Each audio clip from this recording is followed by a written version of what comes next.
Welcome to summit academy Anveshana KAS 2024 prelims test series. ಇವತ್ತಿನ topic ancient history. The first question, which of the following statement is applicable to Jain doctrine? ಈ ಕೆಳಗಿನ ಯಾವ statement Jaina ಸಿದ್ಧಾಂತಕ್ಕೆ correct ಆಗಿದೆ, ಸರಿಯಾಗಿರುವಂತದನ್ನ ಗುರುತಿಸಬೇಕಾಗಿದೆ. First statement, the shortest way of annihilating karma is to practice ಪೆನಾನ್ಸ್. ಇದು ಕರ್ಮ ಅನ್ನುವಂಥದ್ದನ್ನ ತೊಡಗಿಸ್ಕೋಬೇಕು ಅಂದ್ರೆ ಕರ್ಮವನ್ನ ನಿರ್ಮೂಲನೆ ಮಾಡ್ಲಿಕ್ಕೆ ಇರುವಂತಹ ಒಂದೇ ಏಕೈಕ ಮಾರ್ಗ ಅಂದ್ರೆ ಅದು ತಪಸ್ಸಿನ ಮೂಲಕ ಅಂತ ಹೇಳಿ ಮೊದಲನೇ ಸ್ಟೇಟ್ಮೆಂಟ್ ಹೇಳ್ತಾ ಇದೆ. The second statement, every object even the smallest particle has a soul. ಭೂಮಿ ಮೇಲಿರುವಂತಹ ಪ್ರತಿ ಒಂದು ವಸ್ತುಗಳಲ್ಲಿಯೂ ಕೂಡ, ಚಿಕ್ಕ ಕಣದಲ್ಲಿಯೂ ಕೂಡ ಆತ್ಮವಿದೆ ಅಂತ ಹೇಳ್ತಾ ಇದೆ second statement. The third statement, karma is the bane of the soul and must be ended. Karma ಅನ್ನುವಂಥದ್ದು ಆತ್ಮದ ಶಾಪವಾಗಿದೆ, ಇದನ್ನ ಇಲ್ಲಿಯೇ ಕೊನೆಗೊಳಿಸಬೇಕು ಅಂತ ಹೇಳಿ ಮೂರನೇ ಸ್ಟೇಟ್ಮೆಂಟ್ ಹೇಳ್ತಾ ಇದೆ. ಹಾಗಿದ್ರೆ ಈ ಕೆಳಗಿನ ಯಾವ ಸ್ಟೇಟ್ಮೆಂಟ್ ಕರೆಕ್ಟ್ ಅಂತ ಹೇಳಿದ್ರೆ, option A only 1, option B 2 and 3 only, option C 1 and 3 only, option D 1, 2 and 3. ಇದಕ್ಕೆ ಕರೆಕ್ಟ್ ಆಗಿರೋ ಆನ್ಸರ್ ಅಂದ್ರೆ ಎಲ್ಲಾ ಸ್ಟೇಟ್ಮೆಂಟ್ ಕರೆಕ್ಟ್ ಆಗಿದೆ. ಹಾಗಾಗಿ ಇದಕ್ಕೆ ಕರೆಕ್ಟ್ ಆಗಿರೋ ಆನ್ಸರ್ ಯಾವುದು ಅಂದ್ರೆ option D is the correct answer.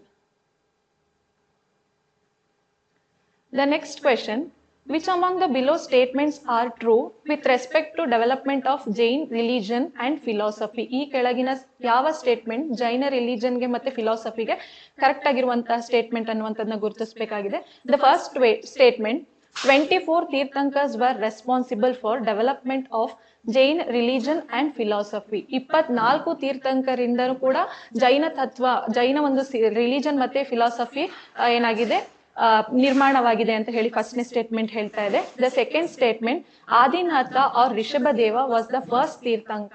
Adinatha ಅಥವಾ ರಿಷಭದೇವ ಅನ್ನುವಂಥವ್ರು ಜೈನ ಧರ್ಮದ ಮೊದಲ ತೀರ್ಥಂಕ ಅಂತ ಹೇಳಿ ಎರಡನೇ ಸ್ಟೇಟ್ಮೆಂಟ್ ಹೇಳ್ತಾ ಇದೆ.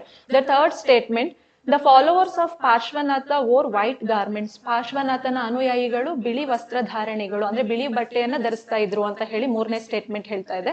The next statement, Jaina faith existed before Vardhamana Mahavira. Jaina ಸಿದ್ಧಾಂತ ಅನ್ನುವಂಥದ್ದು ವರ್ಧಮಾನ ಮಹಾವೀರನಿಗಿಂತ ಮುಂಚಿತವಾಗಿಯೇ ಅಸ್ತಿತ್ವದಲ್ಲಿತ್ತು ಅಂತ ಹೇಳಿ ನಾಲ್ಕನೇ ಸ್ಟೇಟ್ಮೆಂಟ್ ಹೇಳ್ತಾ ಇದೆ.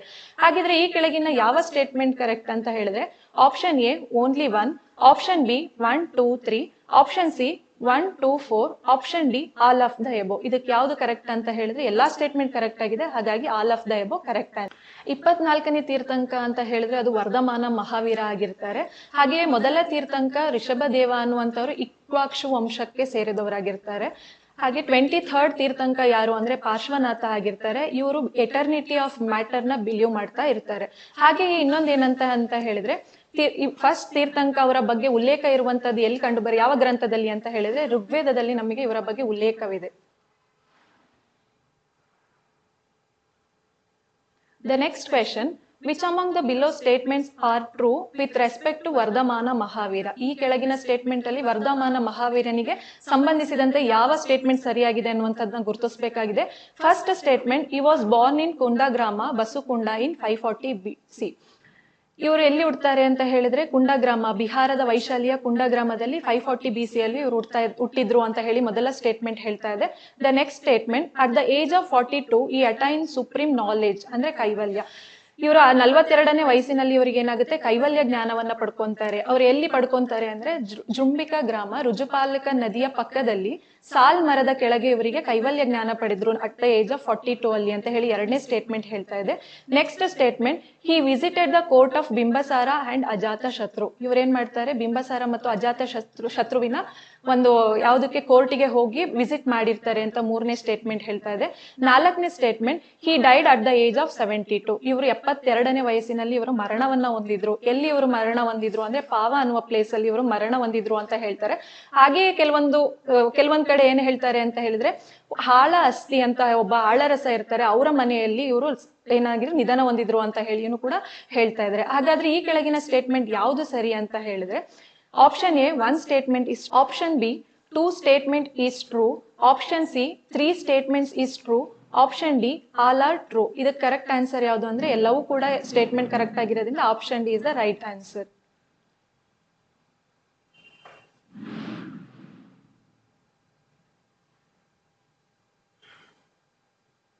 The next question, which among the below statements are true regarding Jainism council? ಈ ಕೆಳಗಿನ ಸ್ಟೇಟ್ಮೆಂಟ್ಗಳು ಜೈನ ಸಮ್ಮೇಳನಕ್ಕಿರುವಂತಹ ಕರೆಕ್ಟ್ ಆಗಿರುವ ಸ್ಟೇಟ್ಮೆಂಟ್ ನ ಗುರುತಿಸಬೇಕಾಗಿದೆ. First statement, the first council was held in 300 BC at Pataliputra.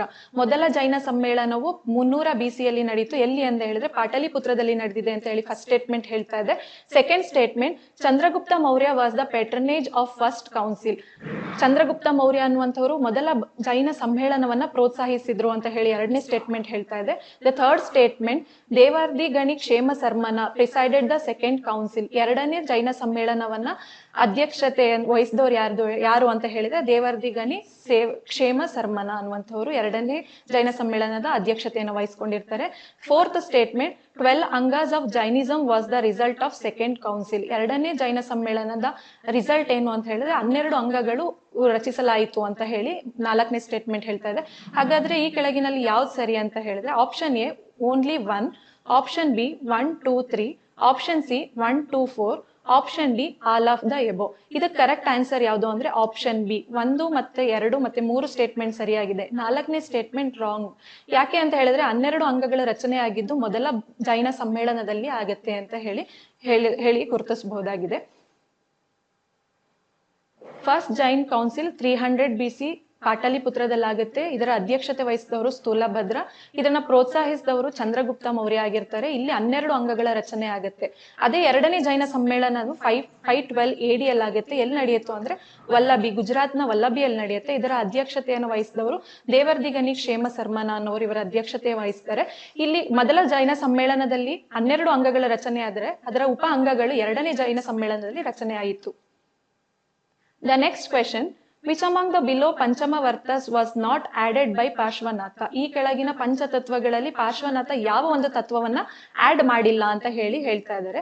First one ahimsa, second one satya, third one asteya, fourth one aparigraha, fifth one brahmacharya. ಈ ಕೆಳಗಿನಲ್ಲಿ ಯಾವ್ದು ಇವ್ರು ಆಡ್ ಮಾಡ್ಲಿಲ್ಲ ಅಂತ ಹೇಳಿದ್ರೆ option A 1 only, option B 1 and 5, option C 1, 4, 5, option D 5 only. ಇದಕ್ಕೆ correct answer ಅಂದ್ರೆ option D. 5ನೇ ತತ್ವವನ್ನ ಯಾರು ಹೇಳಿದ್ರು ಅಂತ ಹೇಳಿದ್ರೆ 24ನೇ ತೀರ್ಥಂಕರಾದಂತಹ ವರ್ಧಮಾನ ಮಹಾವೀರ ಅನ್ನೋರು ಬ್ರಹ್ಮಚರ್ಯದ ಬಗ್ಗೆ ಹೇಳ್ತಾರೆ.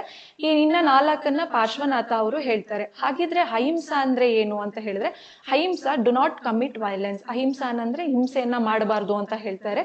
ಸತ್ಯ ಡು ನಾಟ್ ಟೆಲ್ ಲೈ. ಸತ್ಯ ಅಂತ ಹೇಳಿದ್ರೆ ಸುಳ್ಳನ್ನ ಹೇಳ್ಬಾರ್ದು, ಎಲ್ಲವೂ ಕೂಡ ನಿಜವನ್ನೇ ಹೇಳ್ಬೇಕು ಅಂತ ಹೇಳುವಂಥದ್ದು. ಆಸ್ತೇಯ ಅಂತಂದ್ರೆ ಡು ನಾಟ್ ಸ್ಟೀಲ್ ಅಂತ ಹೇಳಿದ್ರೆ ಕಳ್ಳತನವನ್ನ ಮಾಡಬಾರದು ಅಂತ ಹೇಳ್ತಾರೆ.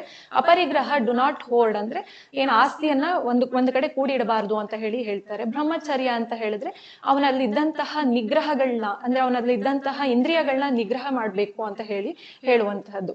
ಹಾಗಾದ್ರೆ ಇದಕ್ಕೆ ಕರೆಕ್ಟ್ ಆನ್ಸರ್ ಅಂತ ಹೇಳಿದ್ರೆ option D 5 is the correct answer. Next question, Digambaras were led by option A Bhadrabahu, option B Sthulabhadra, option C Bahubhadra, option D Mahavir.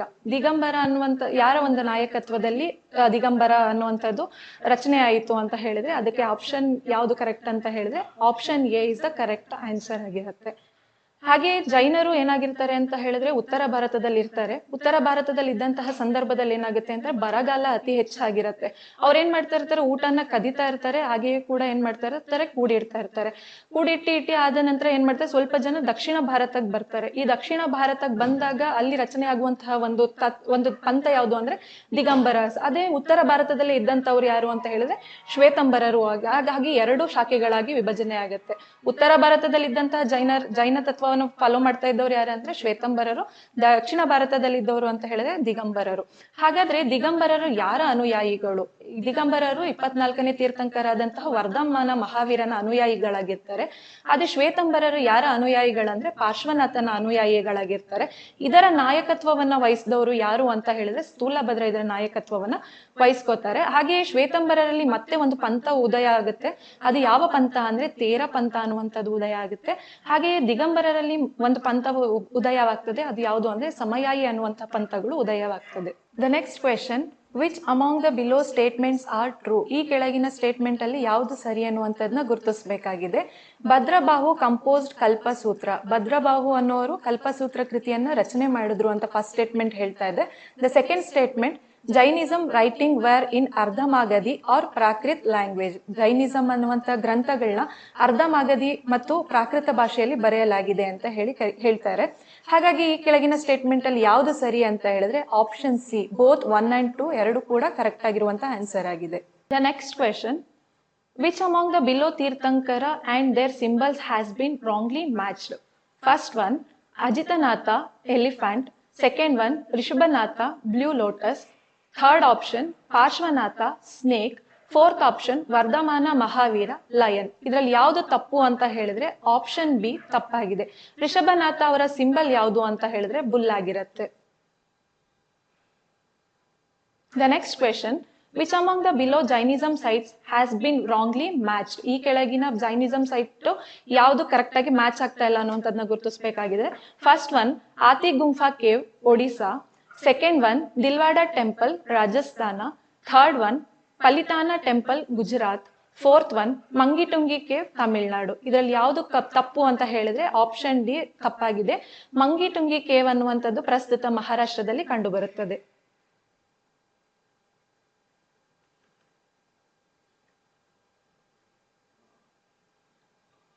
The next question, who among the below was not a patron of Jainism? ಈ ಕೆಳಗಿನವರಲ್ಲಿ ಯಾರು ಜೈನ ತತ್ವವನ್ನ ಪ್ರೋತ್ಸಾಹಿಸಲಿಲ್ಲ ಅಂತ ಕೇಳ್ತಾ ಇದ್ದಾರೆ. First option Ajata Shatru, second option Samudragupta, third option Kharavela, fourth option ಕುಮಾರಪಾಲ.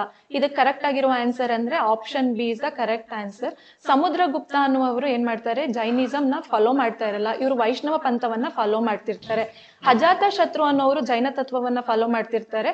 ಅಜಾತ ಶತ್ರು ಅನ್ನುವರು ಹರ್ಯಾಂಕ ಮನೆತನಕ್ಕೆ ಸೇರಿದವರಾಗಿರ್ತಾರೆ. ಖಾರವೇಲ ಅನ್ನುವಂತಹವರು ಕಳಿಂಗ ಮನೆತನಕ್ಕೆ ಸೇರಿದವರಾಗಿರ್ತಾರೆ. ಕುಮಾರಪಾಲ ಅನ್ನುವರು ಪಾಲ ಒಂದು ವಂಶಸ್ಥಕ್ಕೆ ಸೇರಲ್ಪಟ್ಟವರಾಗಿರುತ್ತಾರೆ. Below are the popular patrons of Jainism. ಜೈನ ತತ್ವವನ್ನ ಯಾರು ಪ್ರತಿಪಾದಿಸಿದ್ರು ಅಂತ ಹೇಳಿದ್ರೆ first one, Kadamba dynasty, Ganga dynasty, Amogha Varsha, ಕುಮಾರಪಾಲ, Bimbisara, ಅಜಾತ ಶತ್ರು, ಚಂದ್ರಗುಪ್ತ ಮೌರ್ಯ, ಬಿಂದುಸಾರ, ಆಮ, Bindusara, Kharavela. The next question, which among the below is not the name of Gautama Buddha? ಈ ಕೆಳಗಿನ ಹೆಸರುಗಳಲ್ಲಿ ಗೌತಮ ಬುದ್ಧನ ಹೆಸರನ್ನ ಯಾವುದಲ್ಲ ಅನ್ನುವಂಥದ್ದನ್ನ ಗುರುತಿಸಬೇಕಾಗಿದೆ. First option Siddhartha, second option Pravartaka, third option Sakya Muni, fourth option Tathagata. ಇದಕ್ಕೆ ಕರೆಕ್ಟ್ ಆನ್ಸರ್ ಯಾವುದು ಅಂತ ಹೇಳಿದ್ರೆ ಆಪ್ಷನ್ ಬಿ ಪ್ರವರ್ತಕ ಅನ್ನುವಂಥದ್ದು ಇದಕ್ಕೆ ಕರೆಕ್ಟ್ ಆಗಿರುವ ಆನ್ಸರ್ ಆಗಿದೆ. ಹಾಗಾದ್ರೆ ಸಿದ್ಧಾರ್ಥ ಅಂತ ಹೆಸರಿಂದ ಕರೀತಿರ್ತಾರೆ, ಯಾಕೆ ಅಂದ್ರೆ ಅವರ ಬಾಲ್ಯದ ಹೆಸರು ಸಿದ್ಧಾರ್ಥ ಆಗಿರುತ್ತೆ. ಹಾಗೆಯೇ ಸಾಕ್ಯ ಮುನಿ ಅಂತ ಯಾಕೆ ಕರೀತಾ ಇರ್ತಾರೆ ಅಂದ್ರೆ ಅವರು ಸಾಕ್ಯ ವಂಶಸ್ಥಕ್ಕೆ ಸಂಬಂಧಿಸಿದವರಾಗಿರ್ತಾರೆ. ಹಾಗಾಗಿ ತಥಾಗತ ಅಂತ ಹೇಳಿದ್ರೆ ಅವರು ನಿರ್ವಾಣವನ್ನ ಒಂದ ನಂತರ ಒಂದು ಹೊಸ ಲೈಫ್ ನ ಅವ್ರು ಲೀಡ್ ಮಾಡ್ತಿರ್ತಾರೆ. ಹಾಗಾಗಿ ಅವರಿಗೆ ತಥಾಗತ ಅನ್ನುವಂತ ಹೆಸರು ಇರುತ್ತೆ. ಹಾಗಾದ್ರೆ ಈ ಕ್ವೆಶನ್ಗೆ ಕರೆಕ್ಟ್ ಆಗಿರೋ ಆನ್ಸರ್ ಯಾವುದು ಅಂದ್ರೆ option B is the correct answer. The next question, which among the below statements are true? ಈ ಕೆಳಗಿನ ಸ್ಟೇಟ್ಮೆಂಟ್ ಗಳಲ್ಲಿ ಯಾವುದು ಸರಿ ಅನ್ನುವಂಥದ್ದನ್ನ ಗುರುತಿಸಬೇಕಾಗಿದೆ. First one, assertion Pali was the language of Buddhism. ಅದಕ್ಕೆ reasoning, it was the language of common people and Sanskrit was the language of the elite class. ಇದೇನ್ ಹೇಳ್ತಾ ಇದೆ ಅಂತ ಹೇಳಿದ್ರೆ ಪಾಳಿ ಅನ್ನುವಂತಹದ್ದು ಒಂದು ಜನಸಾಮಾನ್ಯರಿಗೆ ತಿಳಿದಂತಹ ಲ್ಯಾಂಗ್ವೇಜ್ ಆಗಿದೆ. ಹಾಗಾಗಿ ಅವರು ಬೌದ್ಧ ತತ್ವವನ್ನ ಪ್ರಚಾರ ಮಾಡ್ಲಿಕ್ಕೋಸ್ಕರ ಪಾಳಿ ಭಾಷೆಯನ್ನ ಯೂಸ್ ಮಾಡ್ತಾ ಇದ್ರು ಅಂತ ಹೇಳ್ತಾರೆ. ಹಾಗೆಯೇ ಸಂಸ್ಕೃತ ಅನ್ನುವಂಥದ್ದು ಒಂದು ಉನ್ನತ ವರ್ಗಕ್ಕೆ ಸೀಮಿತವಾಗಿರೋದ್ರಿಂದ ಜನಸಾಮಾನ್ಯರಿಗೂ ಕೂಡ ಅವರ ಬೌದ್ಧ ತತ್ವಗಳು ಅರ್ಥ ಆಗ್ಬೇಕಾಗಿದ್ರೆ ಪಾಳಿ ಭಾಷೆ ಅನ್ನುವಂಥದ್ನ ಯೂಸ್ ಮಾಡ್ತಿರ್ತಾರೆ ಅಂತ ಹೇಳ್ತಾರೆ. ಹಾಗಾದ್ರೆ ಈ ಕೆಳಗಿನ ಸ್ಟೇಟ್ಮೆಂಟ್ ಅಲ್ಲಿ ಯಾವುದು ಸರಿ ಅಂತ ಹೇಳಿದ್ರೆ first option A is true and R is the right explanation of A. Second option, A is true and R is false. Third option, A and R true but R is not the correct explanation of A. Fourth option, A and R are false. ಇದಕ್ಕೆ correct ಆಗಿರುವಂತ answer ಅಂತ ಯಾವುದು ಅಂತ ಹೇಳಿದ್ರೆ option is the correct answer. The next question, which form of Buddhism is found in Tibet? Option A, Hinayana. Option B, Mahayana. Option C Vajrayana, option C Theravada. ಇದಕ್ಕೆ correct answer ಯಾವುದು ಅಂತ ಹೇಳಿದ್ರೆ ಆಪ್ಷನ್ ಸಿ ವಜ್ರಾಯನ. ಟಿಬೆಟ್ ಅಲ್ಲಿ ವಜ್ರಾಯನ ಅನ್ನುವಂಥದ್ದನ್ನ ಇವರು follow ಮಾಡ್ತಿದ್ದಾರೆ. ಹಾಗಾದ್ರೆ ವಜ್ರಾಯನ ಅಂತ ಹೇಳಿದ್ರೆ ಏನು ಅಂತ ಹೇಳಿದ್ರೆ ಅವರು ಒಂದು ಮಾಂತ್ರಿಕ ಶಕ್ತಿಯನ್ನ ಇವರು ನಂಬ್ತಾ ಇರ್ತಾರೆ. ಹಾಗೂ ಬುದ್ಧನ ಕೈಯಲ್ಲಿ ಒಂದು ವಜ್ರಾಯುಧವನ್ನ ಕೊಟ್ಟಿರುವಂತಹ ಮೂರ್ತಿಯನ್ನ ಇವರು ಪೂಜೆ ಮಾಡ್ತಾ ಇರ್ತಾರೆ. ಹಾಗಾಗಿ ಟಿಬೆಟ್ ಅಲ್ಲಿ ವಜ್ರಯಾನವನ್ನ ಫಾಲೋ ಮಾಡ್ತಿರ್ತಾರೆ. ಹಾಗಾದ್ರೆ ಹೀನಯಾನ ಅಂತ ಅಂದ್ರೆ ಏನು ಅಂತ ಹೇಳಿದ್ರೆ ಲೆಸ್ಸರ್ ವೆಹಿಕಲ್. ಹಾಗೆ ಹೀನಯಾನವನ್ನ ಯಾರು ಫಾಲೋ ಮಾಡ್ತಾ ಇದ್ರು ಅಂತ ಹೇಳಿದ್ರೆ ಅಶೋಕ ಹೀನಯಾನವನ್ನ ಫಾಲೋ ಮಾಡ್ತಾ ಇದ್ರು. ಹಾಗೆಯೇ ಇವರು ಅಶೋಕ ಹೀನಯಾನ ಅನ್ನುವಂಥದ್ದು ಏನು ಅಂತ ಹೇಳಿದ್ರೆ ಬುದ್ಧನ ಒಂದು ತತ್ವಗಳನ್ನ ಇವರು ಫಾಲೋ ಮಾಡ್ತಿರ್ತಾರೆ. ಹಾಗೆ ಇವ್ರು ಯೂಸ್ ಮಾಡ್ತಿದ್ದಂತಹ ಲ್ಯಾಂಗ್ವೇಜ್ ಯಾವುದು ಅಂತ ಹೇಳಿದ್ರೆ ಪಾಳಿ ಭಾಷೆಯನ್ನ ಇವ್ರು ಯೂಸ್ ಮಾಡ್ತಾ ಇರ್ತಾರೆ. ಹಾಗೆ ಮಹಾಯಾನ ಅಂತ ಅಂದ್ರೆ ಯಾರು?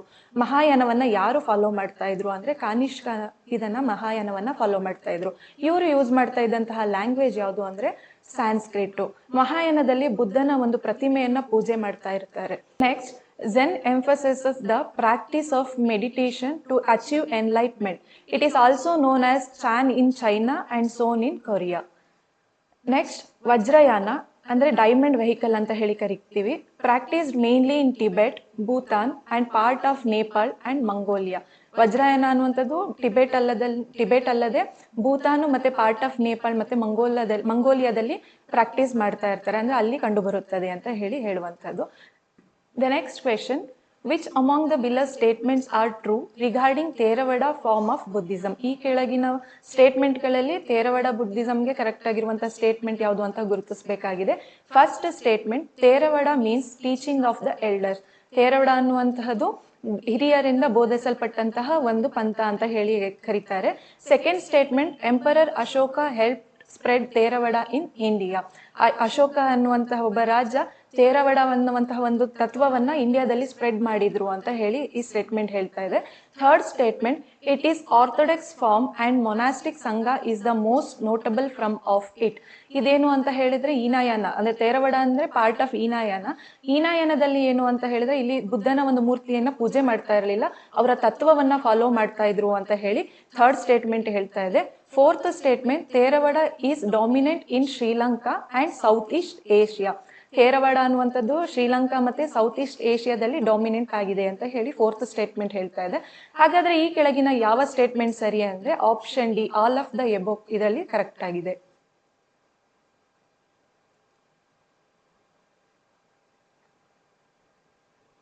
The next question, which among the below statements are true regarding Mahayana form of Buddhism? ಈ ಕೆಳಗಿನಲ್ಲಿ ಮಹಾಯಾನ ಬುದ್ಧಿಸಂಗೆ ಸಂಬಂಧಪಟ್ಟಂತ ಸ್ಟೇಟ್ಮೆಂಟ್ ಯಾವುದು ಅಂತ ಸರಿಯಾಗಿರುವಂತದ್ದು ಅನ್ನೋದನ್ನ ಗುರುತಿಸಬೇಕಾಗಿದೆ. First statement, they practice idol worship. ಇವರು ಒಂದು ಬುದ್ಧನ ಮೂರ್ತಿಯನ್ನ ಪೂಜೆ ಮಾಡುವಂತದ್ದು ಇವರ ಒಂದು ಪದ್ಧತಿಯಾಗಿರುತ್ತೆ. Second statement, emperor Harshavardhana patronise Mahayana. Harshavardhana ಅನ್ನೋರು ಮಹಾಯಾನವನ್ನ ಪ್ರೋತ್ಸಾಹಿಸಿದ್ರು ಅಂತ ಸೆಕೆಂಡ್ ಸ್ಟೇಟ್ಮೆಂಟ್ ಹೇಳ್ತಾ ಇದೆ. Third statement, Harshavardhana supported translation of Pali text to Sanskrit. Harshavardhana ಅನ್ನುವರು ಹೇಳಿದ್ರೆ ಮಹಾಯಾನದಲ್ಲಿ ನಮ್ಮ ಆಲ್ರೆಡಿ ಡಿಸ್ಕಸ್ ಮಾಡಬೇಕಾಗಿರುವಂತದ್ದು ಏನಂತ ಹೇಳಿದ್ರೆ ಪಾಳಿ ಭಾಷೆ ಬದಲಿಗೆ ಅವರು ಸಂಸ್ಕೃತ ಭಾಷೆಯನ್ನ ಯೂಸ್ ಮಾಡ್ತಾ ಇದ್ರು. ಹಾಗಾಗಿ ಮಹಾಯಾನ ಯಾರೇ ಫಾಲೋ ಮಾಡಿದ್ರು ಕೂಡ ಅವರು ಸಾಂಸ್ಕ್ರಿಟ್ ಅನ್ನುವಂತಹ ಒಂದು ಲ್ಯಾಂಗ್ವೇಜ್ ನ ಅವರು ಪ್ರೋತ್ಸಾಹ ಮಾಡ್ತಾ ಇದ್ರು. ಹಾಗಾಗಿ ಹರ್ಷವರ್ಧನ ಪಾಳಿಯಲ್ಲಿರುವಂತಹ ಏನು ಪಾಳಿಯಲ್ಲಿರುವಂತಹ ತತ್ವಗಳೆಲ್ಲವನ್ನು ಕೂಡ ಸಂಸ್ಕೃತಕ್ಕೆ ಟ್ರಾನ್ಸ್ಲೇಟ್ ಮಾಡಿದ್ರು ಅಂತ ಹೇಳಿ ಥರ್ಡ್ ಸ್ಟೇಟ್ಮೆಂಟ್ ಹೇಳ್ತಾ ಇದೆ. Fourth statement, Zen Buddhism is practised in China. Zen Buddhism ಅನ್ನುವಂಥದ್ದು ಚೈನಾದಲ್ಲಿ ಪ್ರಾಕ್ಟೀಸ್ ಮಾಡಿದ್ದಾರೆ ಅಂತ ಹೇಳಿ. ಹಾಗಾದ್ರೆ ಈ ಕೆಳಗಿನ ಯಾವ ಸ್ಟೇಟ್ಮೆಂಟ್ ಸರಿ ಅಂತ ಹೇಳಿದ್ರೆ ಈ ಕೆಳಗಿನಲ್ಲಿ 1, 2 ಮತ್ತೆ 3 ಮಾತ್ರ ಸರಿಯಾಗಿದೆ, 4ನೇದು ತಪ್ಪಾಗಿದೆ. ಯಾಕೆ ಅಂದ್ರೆ ಝೆನ್ ಬುದ್ಧಿಸಂ ಪ್ರಾಕ್ಟೀಸ್ ಆಗಿರುವುದು ಜಪಾನ್ ಅಲ್ಲಿ. ಹಾಗಾಗಿ ಇದಕ್ಕೆ ಕರೆಕ್ಟ್ ಆನ್ಸರ್ ಯಾವುದು ಅಂದ್ರೆ ಆಪ್ಷನ್ ಬಿ ಇದಕ್ಕೆ ಕರೆಕ್ಟ್ ಆಗಿರುವಂತ ಆನ್ಸರ್ ಆಗಿದೆ. ಹಾಗೆಯೇ ಝೆನ್ ಬುದ್ಧಿಸಮ್ ಜಪಾನ್ ಅಲ್ಲಿ ಪ್ರಾಕ್ಟೀಸ್ ಆಗಿದೆ. ಹಾಗಾದ್ರೆ ಚೈನಾದಲ್ಲಿ ಇದನ್ನ ಚಾನ್ ಅಂತ ಕರೀತಾರೆ, ಆಗ ಸೋನ್ ಅಂತ ಹೇಳಿ ಕೊರಿಯಾದಲ್ಲಿ ಕರೀತಾರೆ. ಈ 3 ಕೂಡ ಮಹಾಯಾನದಲ್ಲಿ ಕಂಡು ಬರುವಂತಹ ಒಂದು ತತ್ವಗಳನ್ನ ಫಾಲೋ ಮಾಡ್ತಾ ಇದ್ರು ಅಂತ ಹೇಳಿ ಇಲ್ಲಿ ಗುರುತಿಸಬಹುದಾಗಿದೆ. ನೆಕ್ಸ್ಟ್ ಕ್ವೆಶನ್, ಬುದ್ಧಿಸ್ಟ್ ಸಂಘ ವರ್ ಎಸ್ಟಾಬ್ಲಿಷ್ಡ್. ಬುದ್ಧಿಸ್ಟ್ ಸಂಘ ಅನ್ನೋದು ಯಾಕೆ ಎಸ್ಟಾಬ್ಲಿಷ್ ಆಗಿತ್ತು ಅಂತ ಹೇಳಿ, create new teaching and learning of Buddhism. ಅಂದ್ರೆ ಬುದ್ಧನ ಒಂದು ಹೊಸದಾದಂತಹ ಬೋಧನೆಗಳನ್ನ ಕ್ರಿಯೇಟ್ ಮಾಡ್ಲಿಕ್ಕೆ ಅಂತ ಫಸ್ಟ್ ಸ್ಟೇಟ್ಮೆಂಟ್ ಹೇಳ್ತಾ ಇದ್ದಾರೆ. Second statement, right the teaching of Gautama Buddha. Gautama ಬುದ್ಧನ ಒಂದು ಬೋಧನೆಗಳನ್ನ ಬರೆಯಲಿಕ್ಕೋಸ್ಕರ ಬುದ್ಧಿಸ್ಟ್ ಸಂಘವನ್ನ ಸ್ಥಾಪನೆ ಮಾಡಿದ್ರು ಅಂತ ಹೇಳಿ. The third statement, propagate teaching of Buddha. ಬುದ್ಧನ ಒಂದು ಬೋಧನೆಯನ್ನ ಪ್ರಚಾರ ಮಾಡ್ಲಿಕ್ಕೋಸ್ಕರ ಬುದ್ಧಿಸ್ಟ್ ಸಂಘನ ಸ್ಥಾಪನೆ ಮಾಡಿದ್ರು ಅಂತ ಥರ್ಡ್ ಸ್ಟೇಟ್ಮೆಂಟ್ ಹೇಳ್ತಾ ಇದೆ. Fourth statement to prevent Mahayana Buddhist in India. Mahayana Buddhist ಅನ್ನುವಂತ ಒಂದು ತತ್ವವನ್ನ ಇದನ್ನ ತಡಿಲಿಕ್ಕೋಸ್ಕರ ಇಂಡಿಯಾದಲ್ಲಿ ಅಂತ ಹೇಳಿ ಫೋರ್ತ್ ಸ್ಟೇಟ್ಮೆಂಟ್ ಹೇಳ್ತಾ ಇದೆ. ಹಾಗಾದ್ರೆ ಇದಕ್ಕೆ ಕರೆಕ್ಟ್ ಆನ್ಸರ್ ಯಾವುದು ಅಂತ ಹೇಳಿದ್ರೆ ಆಪ್ಷನ್ ಸಿ ಕರೆಕ್ಟ್ ಆಗಿರುವಂತ ಆನ್ಸರ್ ಆಗಿದೆ. The next question, which among the below statements are true concerning the spread of Buddhism? Buddhism ನ ಪ್ರಚಾರ ಮಾಡಲಿಕ್ಕೆ ಇರುವಂತಹ ಕೆಳಗಿನ ಸ್ಟೇಟ್ಮೆಂಟ್ ಯಾವುದು ಸರಿ ಅಂತ ಹೇಳಿ ಗುರುತಿಸಬೇಕಾಗಿದೆ. The first statement, Kanishka patronized Hinayana Buddhism and supported the fourth Buddhist council in Kashmir, which spread Buddhism to Central Asia. Kanishka ಪ್ರೋತ್ಸಾಹ ಮಾಡಿದ್ದು ಹೀನಯಾನ ಬುದ್ಧಿಸಂ ಅಲ್ಲ, ಅವರು ಪ್ರೋತ್ಸಾಹ ಮಾಡಿದ್ದು ಮಹಾಯಾನ ಬುದ್ಧಿಸಂ. ಜೊತೆಗೆ ಇವರು 4ನೇ ಬೌದ್ಧ ಸಮ್ಮೇಳನಕ್ಕೆ ಪ್ರೋತ್ಸಾಹ ನೀಡ್ತಾರೆ.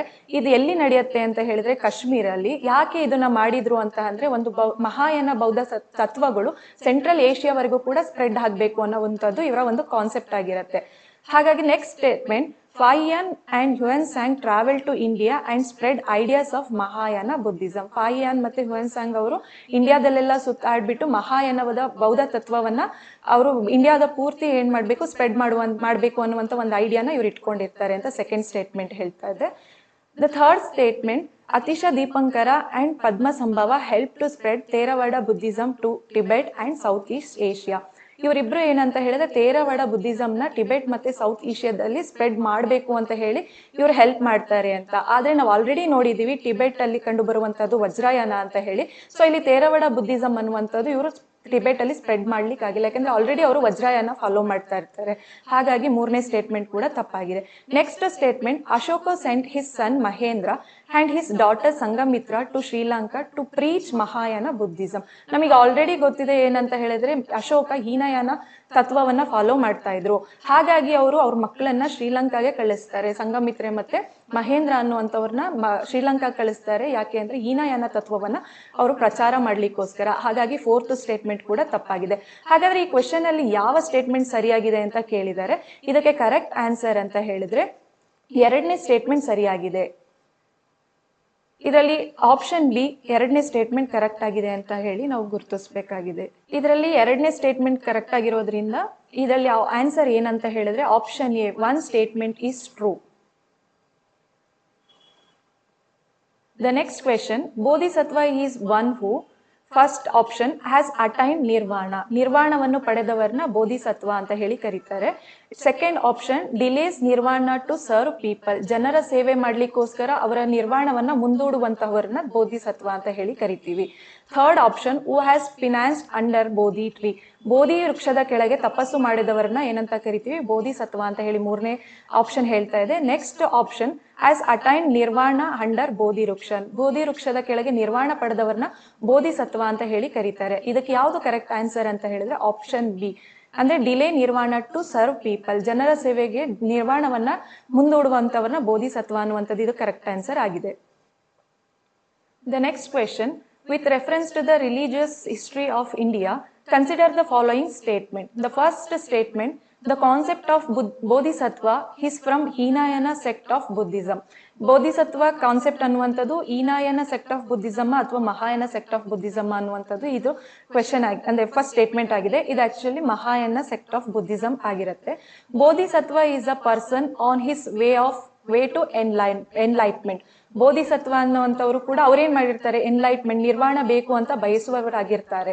Third statement, Bodhisattva delays achieving his own nirvana. ನಾವು ಪ್ರೀವಿಯಸ್ ಕ್ವೆಶನ್ ಅಲ್ಲೇ ಹೇಳಿದೀವಿ, ಅವ್ರು ಏನ್ ಮಾಡ್ತಾರೆ ಅಂದ್ರೆ ಜನರ ಸೇವೆಗೋಸ್ಕರ ಅವರ ನಿರ್ವಾಣವನ್ನ ಮುಂದೂಡುವಂತವರು ಅಂತ ಹೇಳಿ. ಇದಕ್ಕೆ ಕರೆಕ್ಟ್ ಆನ್ಸರ್ ಯಾವುದು ಅಂದ್ರೆ 2 and 3 ಕರೆಕ್ಟ್ ಆಗಿದೆ. ಯಾಕೆ ಅಂತ ಅಂದ್ರೆ ಫಸ್ಟ್ ಸ್ಟೇಟ್ಮೆಂಟ್ ತಪ್ಪು. ಯಾಕೆ ಅಂತ ಅಂದ್ರೆ ಅವರು ಮಹಾಯಾನ ಸೆಕ್ಟ್ ಆಫ್ ಬುದ್ಧಿಸಮ್ ನ ಒಂದು ಕಾನ್ಸೆಪ್ಟ್ ಇಟ್ಕೊಂಡಿರ್ತಾರೆ. The next question, in which among the below Buddhist council was Buddhism divided into Hinayana and Mahayana? ಯಾವ ಬೌದ್ಧ ಸಮ್ಮೇಳನದಲ್ಲಿ ಹೀನಯಾನ ಮತ್ತು ಮಹಾಯಾನ ಅನ್ನುವಂತ 2 ಶಾಖೆಗಳಾಗಿ ವಿಭಜನೆ ಆಗಿತ್ತು ಅಂತ ಹೇಳಿ.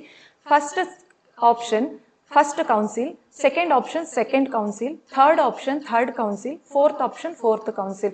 ಇದಕ್ಕೆ ಕರೆಕ್ಟ್ ಆನ್ಸರ್ ಯಾವುದು ಅಂತ ಅಂದ್ರೆ ಆಪ್ಷನ್ ಡಿ ಇದಕ್ಕೆ ಕರೆಕ್ಟ್ ಆಗಿರುವಂತ ಆನ್ಸರ್ ಆಗಿದೆ. ಹಾಗಾದ್ರೆ ಫೋರ್ತ್ ಕೌನ್ಸಿಲ್ ಯಾರ ಒಂದು ಅಧ್ಯಕ್ಷತೆಯಲ್ಲಿ ನಡೀತು ಅನ್ನೋಂಥದ್ದೆಲ್ಲ ನೋಡೋದಾದ್ರೆ, ಫಸ್ಟ್ ಕೌನ್ಸಿಲ್ 483 BC ಅಲ್ಲಿ ಆಗುತ್ತೆ. ಎಲ್ಲಿ ನಡೆಯಿತು ಅಂದ್ರೆ ರಾಜಗೃಹದಲ್ಲಿ ಆಗುತ್ತೆ. ಅದನ್ನ ಪ್ರೋತ್ಸಾಹ ಮಾಡಿದವರು ಯಾರು ಅಂತ ಹೇಳಿದ್ರೆ ಅಜಾತ ಶತ್ರು ಆಗಿರ್ತಾರೆ. ಇದರ ಅಧ್ಯಕ್ಷತೆ ವಹಿಸಿದವರು ಅಂದ್ರೆ ಮಹಾಕಶ್ಯಪ ಆಗಿರುತ್ತೆ. ಇದರದ ಒಂದು ಉದ್ದೇಶ ಏನು, ಮೊದಲ ಬೌದ್ಧ ಸಮ್ಮೇಳನ ಉದ್ದೇಶ ಅಂತ ಹೇಳಿದ್ರೆ ತ್ರಿಪಿಟಕಗಳು ಅಂತ ಬರುವಂತಹದನ್ನ ರಚನೆ ಮಾಡಬೇಕು ಅನ್ನೋ ಒಂದು ಉದ್ದೇಶದಿಂದ ಈ ಬೌದ್ಧ ಸಮ್ಮೇಳನವನ್ನ ಆಯೋಜನೆ ಮಾಡ್ತಾರೆ. ಆದ್ರೆ ಇದರಲ್ಲಿ ಮೊದಲ 2 ಪಿಟಕಗಳಾದಂತಹ ವಿನಯ ಪಿಟಕ ಮತ್ತು ಸುತ್ತ ಪಿಟಕ ಅನ್ನುವಂಥದ್ದು ಮಾತ್ರ ರಚನೆ ಆಗುತ್ತೆ. ಸೆಕೆಂಡ್ ಬುದ್ಧಿಸ್ಟ್ ಕೌನ್ಸಿಲ್ ಯಾವಾಗ ಆಯ್ತು ಅಂದ್ರೆ 383 BC ಅಲ್ಲಿ ಆಗುತ್ತೆ. ಎಲ್ಲಿ ಅಂತ ಹೇಳಿದ್ರೆ ವೈಶಾಲಿಯಲ್ಲಿ. ಯಾರ ಒಂದು ಪ್ರೋತ್ಸಾಹದಿಂದ ಅಂದ್ರೆ ಕಾಲ ಅಶೋಕ ಅನ್ನುವಂತಹ ರಾಜನ ಒಂದು ಪ್ರೋತ್ಸಾಹದಿಂದ ಯಾರ ಅಧ್ಯಕ್ಷತೆ ಅಂದ್ರೆ ಸಭಾಕಾಮಿ ಅನ್ನುವಂಥವರ ಒಂದು ಅಧ್ಯಕ್ಷತೆಯಲ್ಲಿ. ಎರಡನೇ ಬೌದ್ಧ ಸಮ್ಮೇಳನ ಒಂದು ಉದ್ದೇಶ ಏನಂತ ಹೇಳಿದ್ರೆ ಇಲ್ಲಿ 2 ಭಾಗಗಳಾಗಿ ವಿಭಜನೆ ಆಗ್ತಾ ಹೋಗ್ತಾರೆ. ಸ್ಥಾವಿರವರ್ಧನ್ ಅನ್ನುವಂಥದ್ದು ಮತ್ತೆ ಮಹಾಸಂಘಿಕ ಅನ್ನುವಂಥ 2 ಭಾಗಗಳಾಗ್ತಾರೆ. ಸ್ಥಾವಿರವರ್ಧನ್ ಅನ್ನುವಂಥವ್ರು ಬುದ್ಧ ಹೇಳಿದ ತತ್ವಗಳೆಲ್ಲವನ್ನೂ ಕೂಡ ಫಾಲೋ ಮಾಡೋರಾಗಿರ್ತಾರೆ. ಆದ್ರೆ ಮಹಾಸಂಘಿಕ ಅನ್ನುವಂಥವ್ರು ಏನಾಗಿರ್ತಾರೆ ಅಂದ್ರೆ ಸ್ವಲ್ಪ ಚೇಂಜಸ್ ನ ಬೇಕು ಅಂತ ಹೇಳಿ ಇವರ ಒಂದು ತತ್ವವಾಗಿರುತ್ತೆ. ಥರ್ಡ್ ಬುದ್ಧಿಸ್ಟ್ ಕೌನ್ಸಿಲ್ 250 BC ಅಲ್ಲಿ ನಡೆಯುತ್ತೆ. ಎಲ್ಲಿ ನಡೆಯುತ್ತೆ ಅಂದ್ರೆ ಪಾಟಲಿಪುತ್ರದಲ್ಲಿ. ಯಾರ ಪ್ರೋತ್ಸಾಹ ಮಾಡ್ತಾರೆ, ಯಾರ ಪ್ರೋತ್ಸಾಹದಲ್ಲಿ ನಡೆಯುತ್ತೆ ಅಂದ್ರೆ ಅಶೋಕನ ಪ್ರೋತ್ಸಾಹದಲ್ಲಿ ನಡೆಯುತ್ತೆ. ಇದರ ಅಧ್ಯಕ್ಷತೆ ವಹಿಸಿದವರು ಯಾರು ಅಂತಾರೆ ಮೊಗಲಿ ಪುಟ್ಟತಿಸ್ಸ ಅನ್ನುವಂಥವ್ರು ಇದರ ಒಂದು ಅಧ್ಯಕ್ಷತೆ ವಹಿಸ್ತಾರೆ. ಈ 3ನೇ ಬೌದ್ಧ ಸಮ್ಮೇಳನದಲ್ಲಿ ಏನು ಅಂತ ಹೇಳಿದ್ರೆ ಈ ಬೌದ್ಧ ತತ್ವವನ್ನ ಪ್ರಚಾರ ಮಾಡ್ಲಿಕ್ಕೋಸ್ಕರ ವಿದೇಶಿಗಳಿಗೂ ಕೂಡ ಕಳಿಸ್ಬೇಕು ಅನ್ನುವಂಥದ್ದು ಇದರಲ್ಲಿ ಒಂದು ನಿರ್ಣಯ ಆಗ್ತದೆ. ಹಾಗೆ 3ನೇ ಪಿಟಕ ಆದಂತಹ ಅಭಿಧಮ ಪಿಟಕ ಕೂಡ ಇಲ್ಲಿ ರಚನೆ ಆಗ್ತಾ ಹೋಗುತ್ತೆ. Next council 4th Buddhist council. ಇದು ಫಸ್ಟ್ ಸೆಂಚುರಿಯಲ್ಲಿ CE ಅಲ್ಲಿ ಆಗ್ತದೆ. ಕಾಶ್ಮೀರಲ್ಲಿ ಆಗತ್ತೆ. ಯಾರ ಒಂದು ಪ್ರೋತ್ಸಾಹ ಅಂದ್ರೆ ಕನಿಷ್ಕನ ಪ್ರೋತ್ಸಾಹದಿಂದ. ಇದರ ಅಧ್ಯಕ್ಷತೆ ವಹಿಸಿದವರು ಯಾರು ಅಂದ್ರೆ ವಸುಮಿತ್ರ ಆಗಿರ್ತಾರೆ. ಇದೇನು ಅಂತ ಹೇಳಿದ್ರೆ ಇಲ್ಲಿ ದೀನಯಾನ ಮತ್ತು ಮಹಾಯಾನ ಅಂತ 2 ಶಾಖೆಗಳಾಗಿ ಇದು ವಿಭಜನೆ ಆಗ್ತಾ ಹೋಗುತ್ತೆ.